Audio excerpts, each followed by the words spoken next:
I learned that she was cheating on me when I accidentally opened a recording from the dashcam in my car, simply trying to understand what had happened in the parking lot after a minor accident. I had scraped someone else's car, the driver started arguing, and at some point I noticed a folder with video recordings that I had never touched before. I thought they were just old files or parking recordings, but one click changed my life forever. On the screen I saw her, my wife, with whom I had lived for so many years, and next to her was the driver who had worked for us a year ago, around June or July. I don't remember exactly, but it was precisely when I was lying in the hospital after a serious kidney operation, physically unable to intervene anywhere, unable to say a word, unable to protect myself. I froze, couldn't move, my breath caught, my heart pounded, my mind refused to accept what I was seeing. I rewatched the recording again and again, hoping it was a mistake, that it was edited, that the camera had somehow captured something wrong, but everything was obvious and undeniable. Every movement, every glance, every gesture said the same thing. This was really happening. In that moment, I felt a strange dissociation. My body remained seated in the chair, hands gripping the steering wheel, but inside, everything stopped. Time froze. I could hear my own breathing. It was too loud, too fast, as if someone else was breathing instead of me. My chest constricted, growing heavy, as if a weight had been placed upon it. I felt the blood pounding in my temples, creating a strange roaring in my ears, distant, like the sound of surf. I tried to come up with some explanation, any scenario where this wasn't true, where it was a coincidence, where I had misunderstood something, but there was no way to justify what I had seen. In that second, I understood that my former life was impossible. Everything I had considered ordinary, stable, safe, collapsed in one moment. My habitual life died, trust was destroyed, and I was left alone at the bottom, surrounded by shock, pain, anger, and emptiness. Everything I believed in disappeared in a second, and for the first time, I felt that nothing would ever be the same again. I don't remember getting out of the car.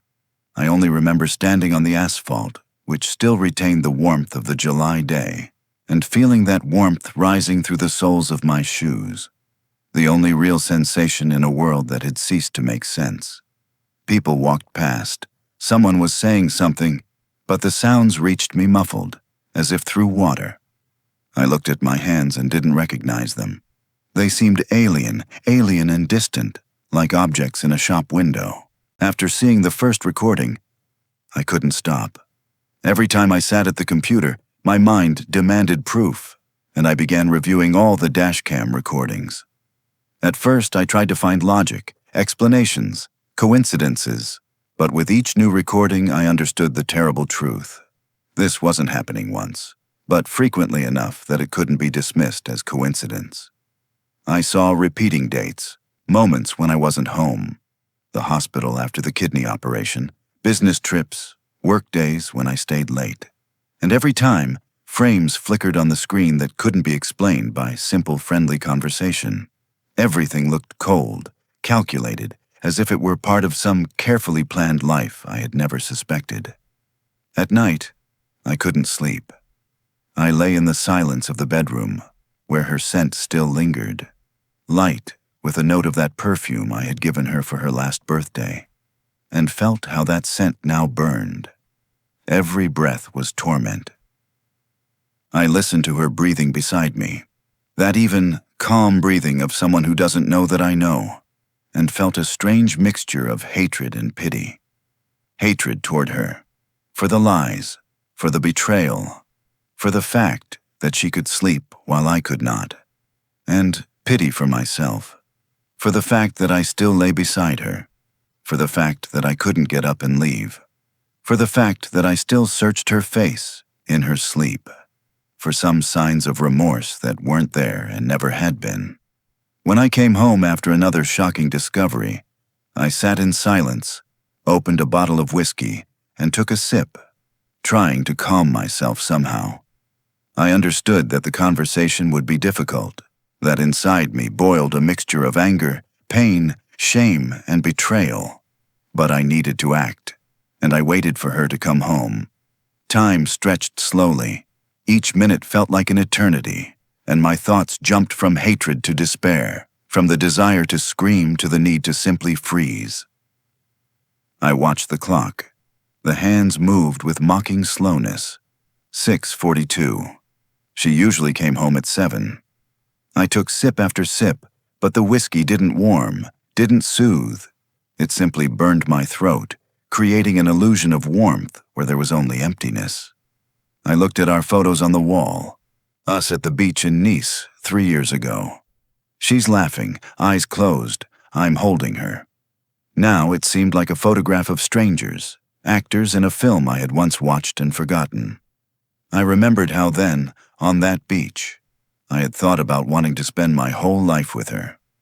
That thought now sounded like mockery. When she came in, I didn't immediately show all the evidence. At first, I simply played the video from the smart home cameras, showing how someone regularly came and went in my absence.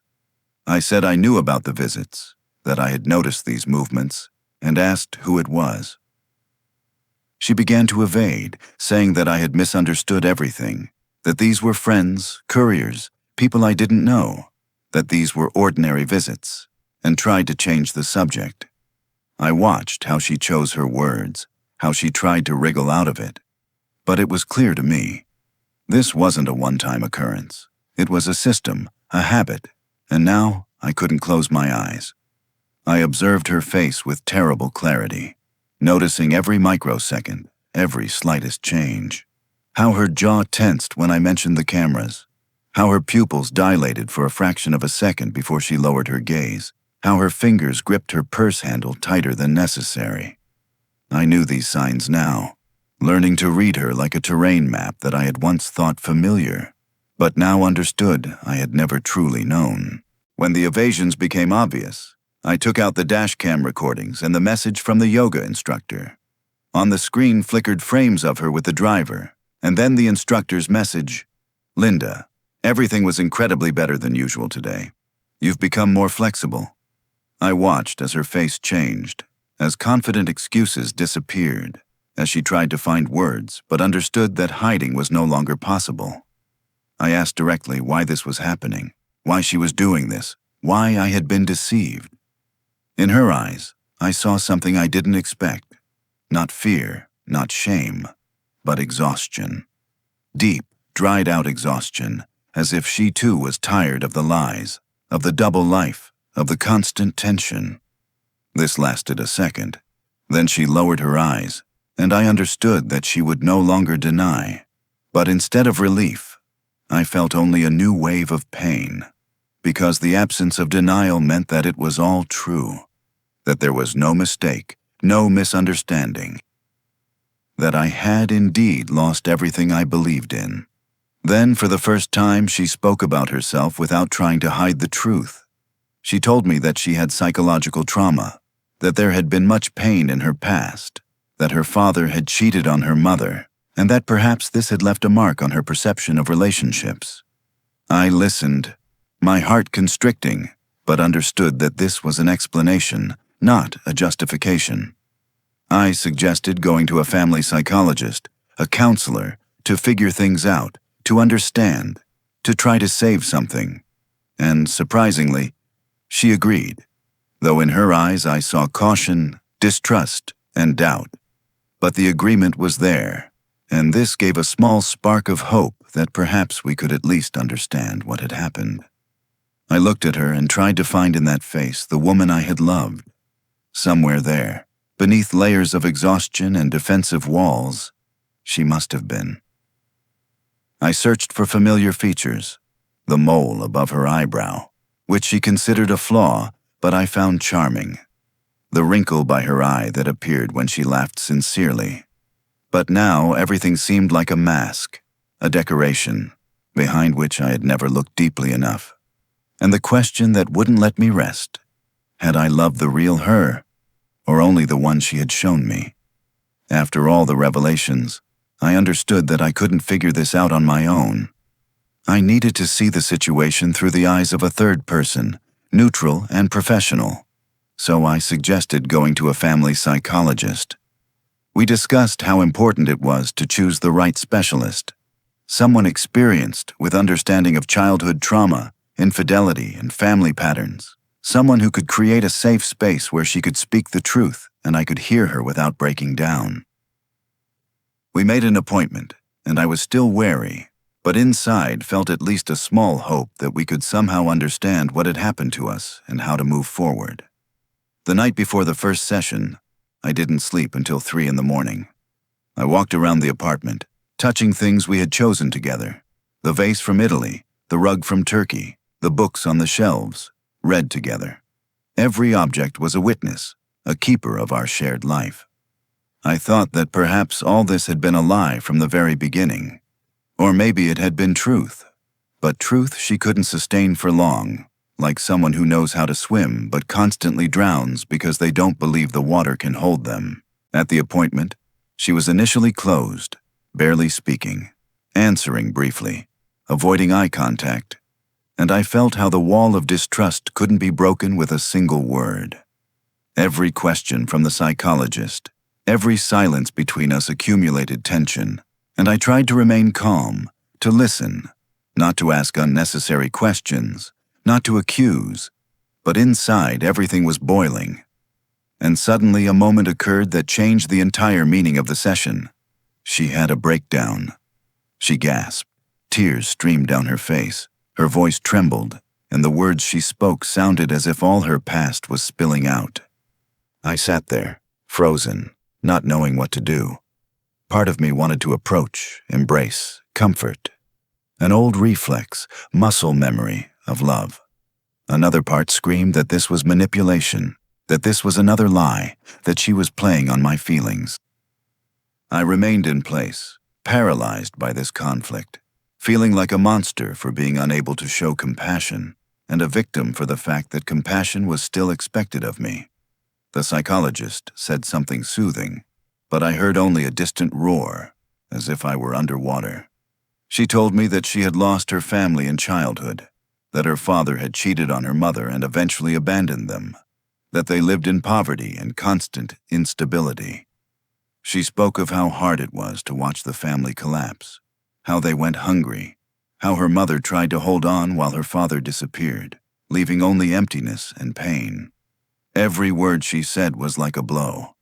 Not because I didn't believe. I believed there was unbearable truth of pain in her voice.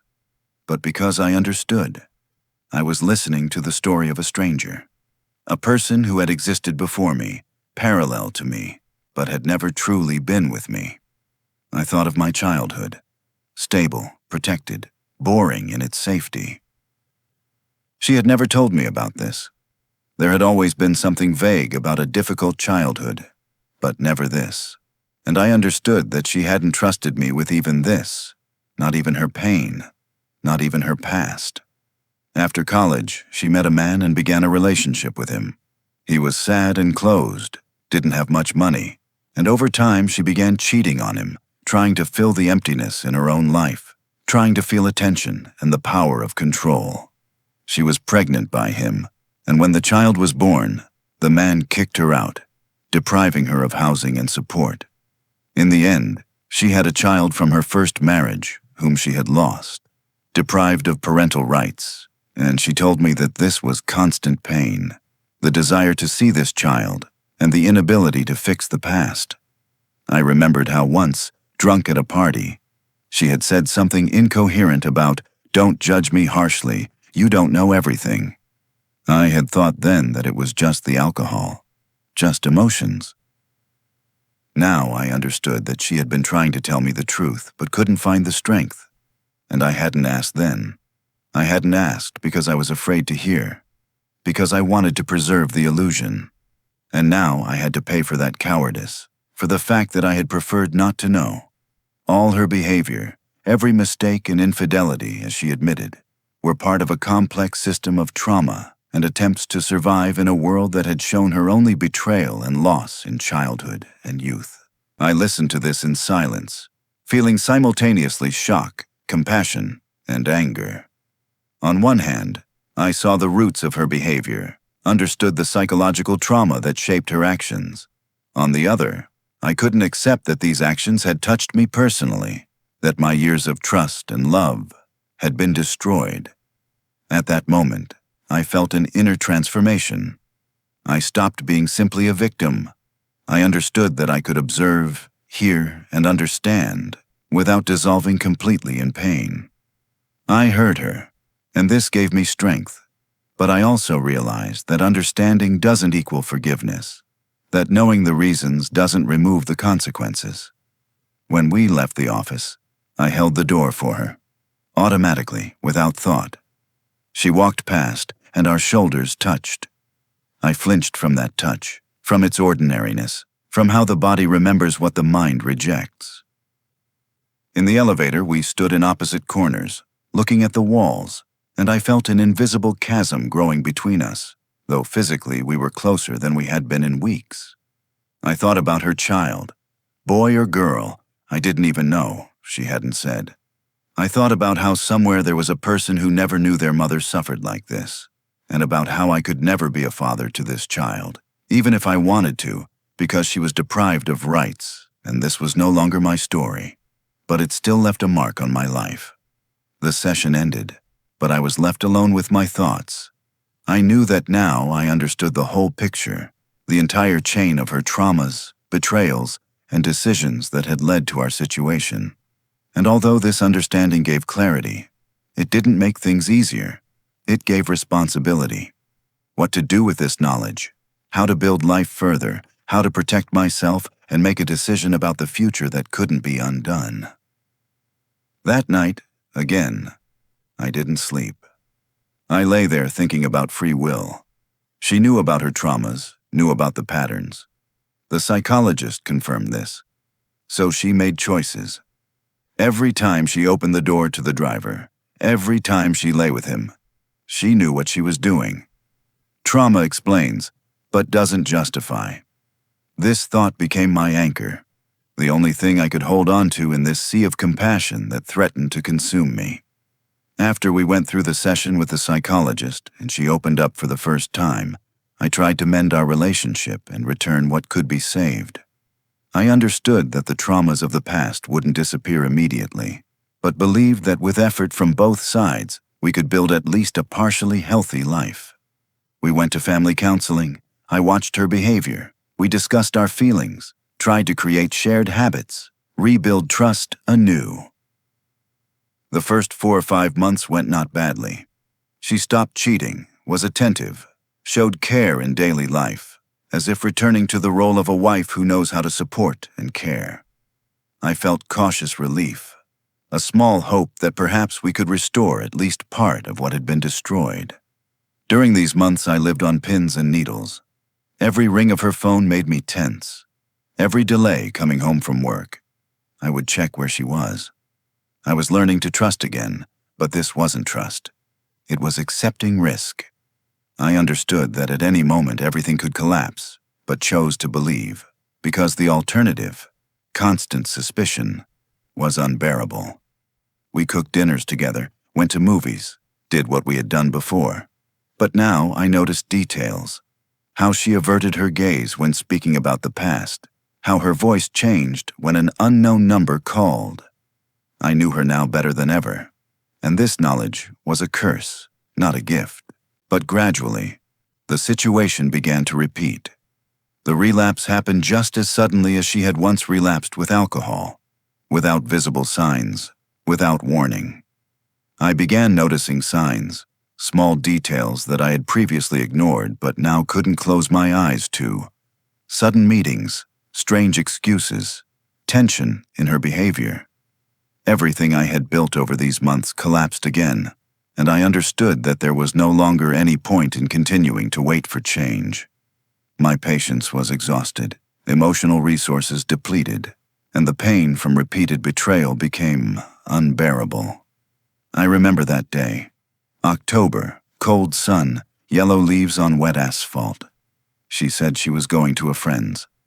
I didn't believe, not because I knew the truth, but because I had stopped believing. I sat in the car and simply waited. After 2 hours, I saw him. That driver, already former, but still present in our lives. He approached the door. She opened it for him. I didn't go in, didn't make a scene. I simply drove away. In the car, I felt a strange calm. Not anger, not pain, but emptiness. Liberation from hope. This was the end, and I knew it even before my mind acknowledged it. I realized that attempts to save the relationship would lead nowhere, that our life would again follow the old cycle of destruction, and I would have to make a final decision, even if it was painful. Making the decision to divorce was incredibly difficult. I understood that we were still connected by shared years, experiences, emotions, and that separation would hurt not only me but her as well. But at the same time, I understood that continuing to live together under these conditions was slow self-destruction, and that I could no longer remain in constant anxiety, in constant expectation of betrayal. I decided it was better to end this cycle, preserve at least remnants of dignity, and the possibility of building my life without constant pain. I wrote her a letter. I couldn't say it in person. I was afraid I would break down, beg her to stay, believe again. I wrote for 3 nights, erasing, rewriting. In the end, what remained was simple. I loved you. I tried to understand. But I can no longer be part of this cycle. Forgive me for not being able to save us. I left the letter on the kitchen table while she slept. I packed my suitcase. I left at dawn, when the city was still asleep, and felt like a ghost leaving a house that had never truly been mine. I couldn't leave her completely without means, because I understood that this was a person who would still live in this city, and I didn't want to completely destroy her existence. So I left her the second small apartment on the outskirts of Brooklyn and a small bank account, so she would have the possibility to live, and I could leave, preserving myself and my peace. This decision was painful, but it simultaneously brought a sense of control and the possibility of stopping being a victim, though deep in my soul remained an emptiness that nothing could fill anymore. I walked through the empty apartment I had chosen for her. 4 walls, a window facing the wall of the neighboring building, old parquet. I thought about how she would live here, alone, without me, without us. And in a strange way, I felt pity for her. Not because she deserved pity, but because no one deserves to live in a prison of their own traumas. I left the keys on the table, locked the door, and as I walked down the stairs, I felt something tearing inside. Something that had held me bound to her all this time. This wasn't relief. This was ending. The divorce went relatively smoothly. It was a quiet, calm conclusion of our shared life, but this calm was only external. Inside, a storm still raged. She was depressed. I was too. We sat across from each other, talking about formalities, about matters, about the apartment, about bank accounts, and at some point she said that I mattered to her, that despite everything that had happened, part of her feelings remained. I looked at her hands, thin, with those same rings I had given her. I wanted to say that feelings remain too, that love doesn't die just like that it lived somewhere deep, painfully, uselessly. But I remained silent, because love isn't sufficient grounds, because it hadn't saved us then and wouldn't save us now. I nodded, and that was enough. We both knew this was goodbye, real, final, though without words. I listened to this and felt a strange mixture of pain and emptiness. I understood that nothing could be returned, that the past couldn't be fixed, but simultaneously inside remained the feeling of losing what had once seemed like real love. I continued seeing a psychologist because for me this was too strong an emotional blow to handle alone. Every session was like reliving the shock anew, an attempt to understand why everything turned out as it did, to understand my feelings, to keep myself within the bounds of reason and not dissolve in endless pain and anger. I learned to observe my emotions, separate the past from the present, acknowledge pain but not let it control every step. At one of the sessions, the psychologist asked what I felt when I thought about her. I answered, emptiness, but then added, and longing, not for her, for who I was when I believed in us. This was an important discovery. I was grieving not the divorce, but my own innocence, my ability to trust without fear, a world where love was protection, not a wound. I didn't know if I could ever get this back, and didn't know if I wanted to. Sometimes I think about her, about what she said, about her traumas, about her child from her first marriage, about how her life is full of pain and loss. But simultaneously, I understand that her path and my path now diverge, that I can no longer be part of the cycle of betrayal and destruction. This leaves a strange emptiness, the feeling that I understood too much, that I know the whole truth, but at the same time can neither forgive nor completely forget. A year has passed. I live alone in a new apartment with a new job. Sometimes, especially in the evenings, when the city sinks into blue twilight, I catch myself thinking about her. Not with anger, not with desire to return, simply with curiosity. Is she alive? Has she changed? Has she found peace? I will never know, and this is right. Some stories should remain unfinished, some questions unanswered. I have learned to live with this incompleteness, with this constant whisper in my head that asks, what if? And this feeling remains with me, quiet, inevitable, a reminder that trust can be lost in an instant, that love doesn't protect against betrayal, and that sometimes the most difficult decision is to leave someone you still love, for the sake of your own survival and your own peace. And now I ask myself a question that has no single answer. Can one fully understand the reasons for others' actions and simultaneously leave them outside one's life? Or does knowledge of trauma and pain make any final forgiveness impossible? This question remains unanswered, because life doesn't give simple solutions, and the past stays with us, however terrible it may be. Sometimes at night, when the sky above the city glows with the reflected light of millions of windows, I get up and look into the darkness. I think that somewhere out there she too may not be sleeping, may be looking at the same sky, may be asking herself her own questions. We shared years, we shared blood, we shared secrets, but we will part in memory, each leaving a mark on the other that doesn't erase. I don't know if this is good or bad. I only know that this is life, with its injustice, with its irreversibility, with its strange, painful beauty. And that I continue walking, step by step, leaving the past behind, but carrying it within me, as a scar, as a lesson, as part of who I have become.